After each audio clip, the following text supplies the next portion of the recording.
All right, gentlemen, have a seat, please. The School Innovation and Turnaround Committee is now called to order. Roll call, please. Okay, Mr. Appel? Here. Mr. Appel is present. Dr. Armstrong? Dr. Armstrong is not present. Mr. Birkin? Here. Mr. Birkin is present. Mr. Castile? Here. Mr. Castile is present. Ms. Champagne? Ms. Champagne is present. Dr. Clark? Dr. Clark is present. Mr. Harris? Here. Mr. Harris is present. Mr. Hollis? Here. Mr. Hollis is present. Ms. Holloway? Here. Ms. Holloway is present. Ms. Mellarine? Here. Ms. Mellarine is present. Mr. Morris? Here. Mr. Morris is present. You have a quorum. Great, thank you. Our next item, please. Your first item is on page 1, item 2.1, consideration of the extension and renewal of charter contracts for Bessie authorized charter schools. The recommendation is to receive and approve as outlined. All right, we have several items under this particular topic, A through P. Mr. Superintendent, you want to give us some remarks as it relates to this, and perhaps maybe some guidance as we might want to treat all of these items, please. Yeah, thank you, Mr. Castile. So obviously, expanding educational choice and ed freedom is a priority of our administration and this board. So we're really excited about this item today.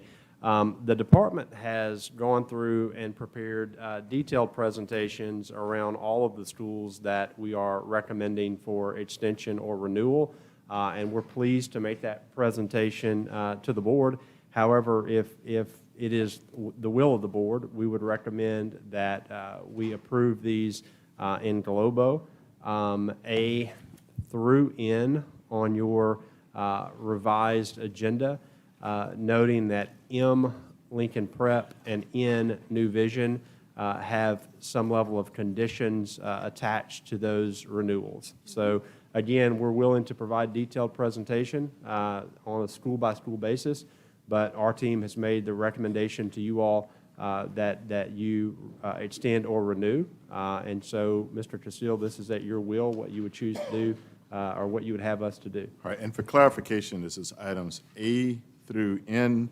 O and P would not be considered in this in global motion. Is that correct, Mr. Superintendent? So the revised agenda that was disseminated by Bessie staff calls for A through N.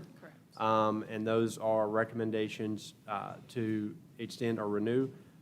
Two schools, International High School of New Orleans and Noble Mines, are not on this particular list. And those particular schools will be relinquishing their charters, and so you will receive that in January. And that's as a result of various conversations we've had around performance with those schools. So today, again, on the newly disseminated agenda on 2.1A through N, we're asking for their approval, noting that M, which is Lincoln Prep, and N, which is New Vision, have some level of conditions attached to those renewals. Mr. Superintendent, I know that there's a lot of work that goes on behind the scenes that leads up to this particular moment. I will point out, as we get ready to entertain that in global motion, that I have one public comment card, one person wishing to speak, Ms. Caroline Romer, supports the recommendation and wishes to speak, but she now waives. Having said that, I would entertain a motion in global. Ms. Holloway moves in global the approval of items 2.1A through N. It is seconded by Ms. Champagne. You've heard the motion. Any additional questions or comments from the board? Seeing no questions or comments from the board, that item is approved without objection. Thank you, folks. Your next item is on page 58, item 2.2, consideration of type 1 charter petitions to convert as a type 2 Bessie authorized charter. The recommendation is to approve. All right, there's a recommendation to approve. May I get a motion, please? Ms. Champagne moves and Mr. Morris seconds. We have public comment cards and a presentation. So as I grab the cards, we'll have our presentation, then we'll take up public comment. Yes, sir. Mr. Castile, as Ms. Gilson comes forward to make a department presentation, just want to remind the board, these are procedures we put in place over the last few months that allow for type 1 schools to petition to us. And we have a set amount of time, 90 days, in order to evaluate and review those petitions for them to become type 2s as opposed to remaining as a type 1. We do have one petition that we have reviewed as an agency over the last few months, and Ms. Gilson, Assistant Superintendent in the School Choice Office, will make the presentation around that item. Thank you, Dr. Brumley. Good afternoon to our board. As Dr. Brumley mentioned, we received one petition request to actually hear their appeal to the board in their request to move from type 1 to type 2 status. And so, as you will see in the presentation, the board, we came to the board in June with a process by where we would look at the claims, we would interview the petitioner, we would also go to the local board and ask questions, get information from the local board, and as Dr. Brumley mentioned, we have 90 days to make that decision. And so we are coming to you with a decision. We had North Shore Charter, which is a type 1 charter with Bogalusa City Schools. We did have multiple conversations with Bogalusa City Schools and North Shore Charter. And again, this is not something where one can request because we're not getting along. There actually must be conditions that are present that prevent the charter from operating their charter successfully. And so I want you to know that the level and the bar to this process is extremely high. So again, I'll just go over the process. Upon receipt of the petition, we actually have 90 days to look into this inquiry.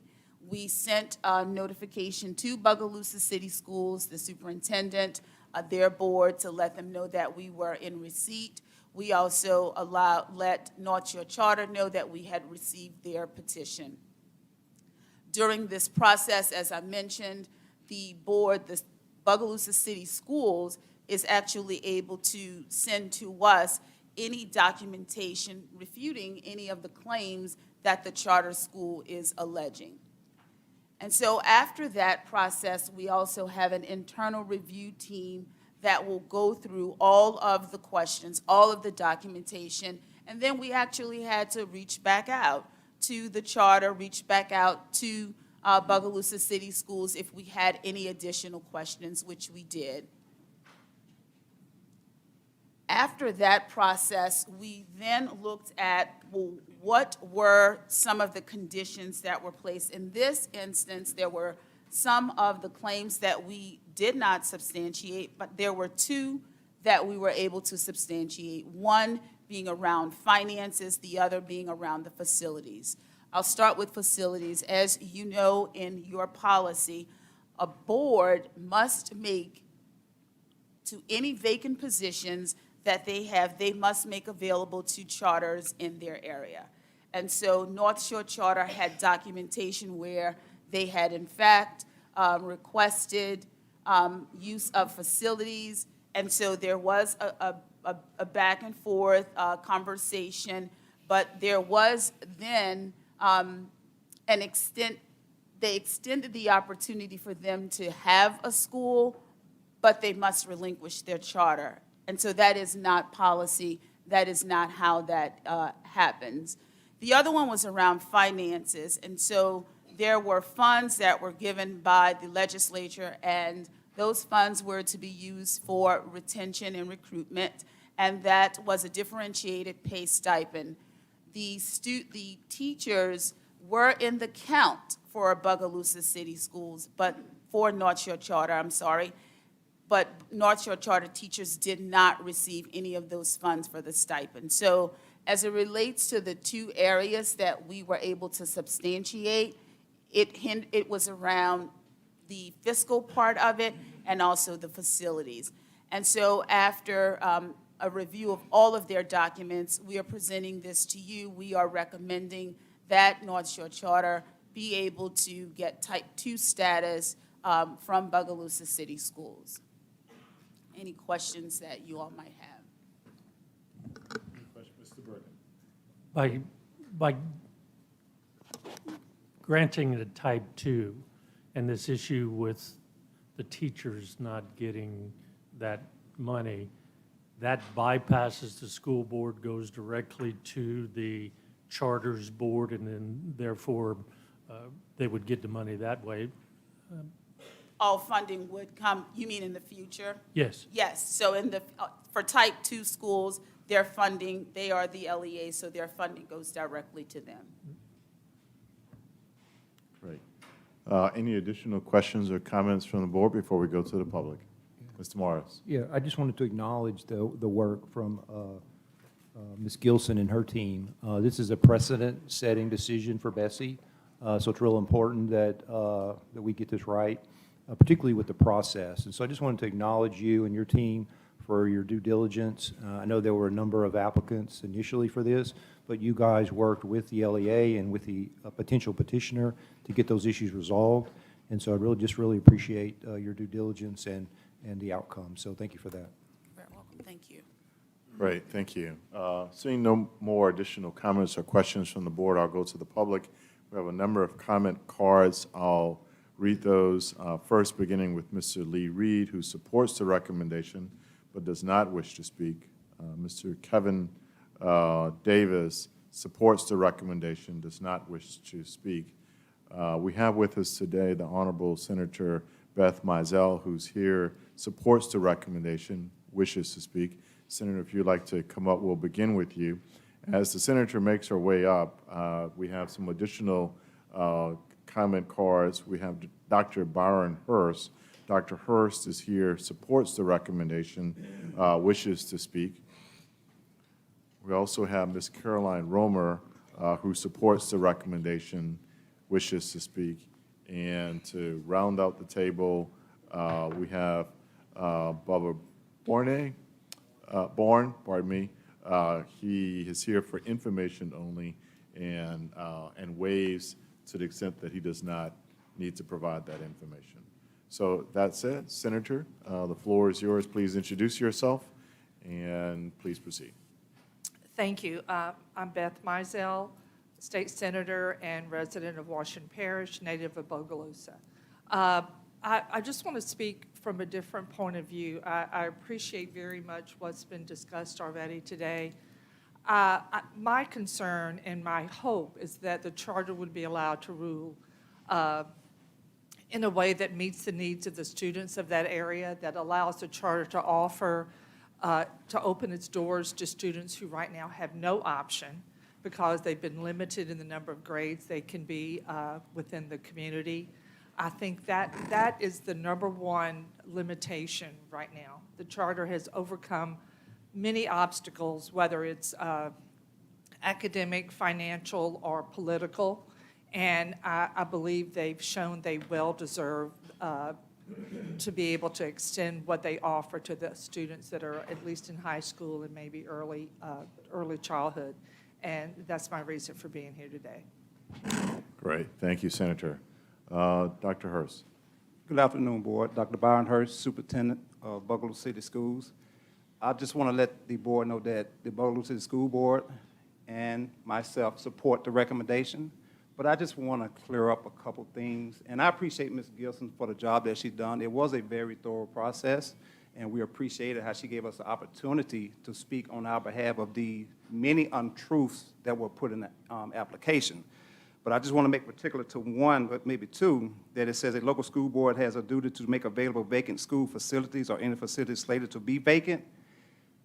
When that offer was made, we didn't have a vacant building.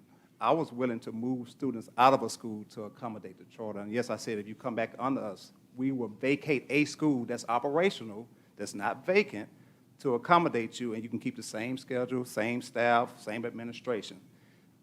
They were offered, by the prior administration, they were offered a vacant school and chose not to take it for reasons I don't know because I wasn't here at the time.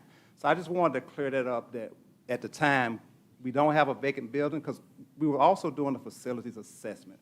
So I don't want to make it look like that we denied them under my administration a vacant building. That was not the case. The previous administration gave them an opportunity to get one, and they chose not to. As far as the funds, the differentiated funds, as a new superintendent coming in and the money coming into the district with the guidance that I received, it was very unclear on how which individual should get it. So I would take the blame for that. And I promised that the administration at that school that wouldn't happen again when we realized the mistake that we had made. So we do support the recommendation, but I just wanted to clear a couple of those things up because I feel like a lot of untruths were told in that application, which Ms. Gilson said they could not substantiate. So thank you. Great. Thank you, Dr. Hurst. Ms. Romer. Good afternoon. Caroline Romer, Executive Director, Louisiana Association of Public Charter Schools, here to support the recommendation. Frankly, to echo what Mr. Morris has already said, this is a precedent-setting moment. This has been in the law, charter law, for a very long time. The law contemplated that there may be times where an authorizer and the charter operator could not come to terms, and so this was a pathway for that to be resolved. And so this, though, is the first time that we've actually had policy in place and have actually seen this come to fruition. So again, would like to also commend the department, especially Ms. Gilson, on the work they've done. I think some conversations that we've had also would say that 90 days may not be long enough to get all this work done, so we may have to look at that in the future. But again, North Shore is doing very good things on behalf of students in that district, and if they were not there, the students' choices would be extremely limited. So we are thankful for this opportunity for them to be able to not only continue to do the work, but to do so in a manner where they are able to make decisions as close to students as possible with some of the, let's just say, less friction that they were facing. Thank you. Great. Thank you, Ms. Romer. There are no additional comment cards. There's a motion. There's a second. Is there any objection to the motion? Seeing no objection, that motion passes. Next item, please. Your next item is on page 182, item 2.3, consideration of type 2 charter applications in response to the 23-24 mid-year request for charter school applications as recommended by the State Superintendent of Education. Your recommendation is to approve as outlined. All right, there's a recommendation to approve. Is there a motion? Mr. Chairman, it's a great pleasure that I would make the motion to approve. All right, thank you, sir. Is there a second to that motion? Dr. Clark. There's a motion, a second presentation. Ms. Gilson. So this is Elite Academy. They are intending to open in Calcasieu Parish. We have conducted a thorough review. We believe it warrants their opportunity to open a school. However, we're going to give them a little additional time before they open just to make sure that all of the conditions are appropriate and they're ready to open the doors and be successful with students on day one. And of course, Elite agrees to that. And so I think we're all in a good place here from the administration standpoint and the charter standpoint, the operator standpoint. So we would recommend their approval. All right, again, motion and a second. Any questions or comments from the board? I do not see any public comment. I'm sorry, I do see. We have Ms. Terry Thomas supports the recommendation, wishes to speak. And we have Ms. Woods, and is it Alwina? Alawina supports the recommendation, wishes to speak. There is a recommendation from the superintendent and a motion from the Honorable Mr. Birkin to approve your application. Do you wish to speak? No, sir. All right. Given that they waive, are there any objections from the board? Seeing no objections, that motion passes. Congratulations, ladies. All right, that takes us to item number 3. Your next item is on page 196, item 3.1, consideration of an update report regarding LA Gator implementation. The recommendation is to receive. All right, there is a recommendation to receive. There's a motion from Ms. Champagne. There's a second from Mr. Harris. And there is a presentation. Yes, sir, Mr. Thank Castillo, you. thank you. We just wanted to give a brief update, implementation update on the LA Gator program. Again, it goes back to the board's priority around ed freedom and ed choice. Mr. Caleb Moore, our Deputy Chief of Staff in the Office of School Choice, and really a point person on this project will give the update. Caleb? Thank you, Dr. Brumley. Good afternoon, Mr. President and members. Excited to share with you all today a brief update on the implementation work of the Louisiana Gator ESA program. Louisiana Gator, or the Louisiana Giving All True Opportunity to Rise program, was created this past legislative session and signed into law by Governor Jeff Landry. LA Gator is an education savings account program which will provide funding to the families of students not enrolled in public school to spend on qualified education expenses, including non-public school tuition and fees. Initial participation is limited to students who meet specific qualifications, but eventually the program will expand to universal in a future phase. LA Gator will replace the current Louisiana Scholarship Program, and schools will begin applying in late 2024. So actually after this meeting, when the approved list of non-public schools is finished, we'll turn that over to Odyssey, and they will begin at the end of this month to set up accounts for the schools that will choose to participate in the program for the first year. Families will apply in early 2025. The date for that is set to March 1st, 2025, to begin using LA Gator funding for the 25-26 school year. LDOE and the program administrator that this board has selected and approved, Odyssey, will be conducting weekly check-ins to monitor the implementation progress of the LA Gator program. Currently, we're meeting on Monday and Thursdays. These meetings mostly cover timelines and meeting contract key points, operating procedure creation, the build-out of the technology for the program, and our communications planning. In December, Odyssey will accomplish their main configuration, so they'll be building the school sign-up portal, and that will launch again towards the end of this month for schools to go in and claim their profiles. The vendor portal, which will open in January, and that will remain open throughout the duration of the program. And then a parent-student eligibility tool, which will actually allow families to go to a website, put in their information, and quickly find out whether or not they're eligible for the LA Gator program. We'll recommend that schools go ahead and start connecting to the payment portal that Odyssey will utilize, which is Stripe. We've been communicating that with our current BESI-approved non-public schools. Meetings with the Louisiana side tech teams on data transfer to do things like quickly check income of families and determine their eligibility for the program. And then a functional demonstration of the LA system. Some December communications that we're currently working on and have finished some of, the live and pre-recorded webinars. So we've been able to meet with Louisiana Scholarship Program participating schools and non-public schools that don't participate in the Louisiana Scholarship Program to give them our timeline, some information about the program, and take any questions that they might have for LA Gator. We also plan to have robust communications and webinars to give information and answer questions for our public and public charter schools. We're building a LA Gator newsletter that you can find on our website, and we're going to be communicating out with the different people who sign up for that, whether they're schools, prospective LA Gator families, or potential service providers. LDOE staff outreach, we're conducting outreach to our non-public schools and other interested parties. And we do have a website, and we'll eventually be moving that to our new LA.gov website.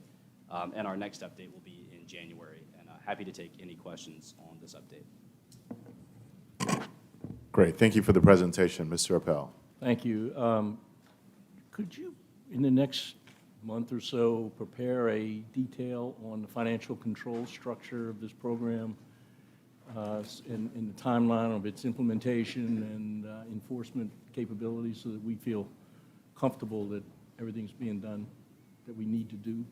Absolutely. I will work with Odyssey, the program administrator, and make sure that we have a very thorough Just maybe one of presentation. these PowerPoint presentations or something. Thank Absolutely. you. All right. Any additional questions or comments from the board? There are no public comment cards. There's a motion. There's a second. Any objection to that motion? Hearing none, that motion passes. Next item. That concludes your agenda. Thank you, ma'am. We are adjourned.